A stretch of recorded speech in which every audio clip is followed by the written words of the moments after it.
देऊन घेतलेला आहे. तर हा झाला बॅक पार्ट झाल्याच्यानंतर असाच बॅक पार्ट पाठीमागचा भाग ठेवून आपण पुढचा भाग कटोरी भागामध्ये कट करत असतो. तर इथे बघू शकता 15 इंच आहे. 15 इंचामधून आपल्याला 2.5 इंच कमी केलं तर त्यामध्ये राहतं 12.5 इंच. तर 12.5 इंच राहिलेलं आहे. आता इथं नेहमी आपण 5.5 इंचाचा गळा घेत असतो. तर आता बघू शकता आपल्याला गळा कमी करायचा आहे, नंतर सांगेन मी. त्याच्यानंतर मुंडा उंची घेतलेली आहे 6 इंच आणि 6 इंच मुंडा उंची घेतल्याच्यानंतर 9.5 इंचावरती आपलं पाठीमागचा भाग घेतला तसाच आपण घेऊन हे बघा इथे 6 इंच आणि खाली पण 12.5 पर्यंत मी टिक मार्क करून घेतलेली आहे. रेषा आहे ते ओढून घेतलेली आहे. तर आता इथे बघा 12.5 वरती आपण सरळ रेषा मारून घेतोय. तर हे पूर्ण झालेलं आहे 11 इंच. बघू शकताय तुम्ही 11 इंच झालेलं आहे. आता 11 इंचचं अर्ध केल्याच्यानंतर आपल्याला कटोरी येते ती 5.5 इंचाची येत असते.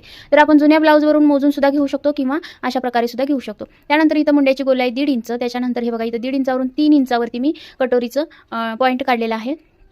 बरोबर 3 इंचावरती मी इथं रेषा मारून घेतलेली आहे आणि हे बघा 1 इंच आपलं पुढची गोलाई मुंड्याची.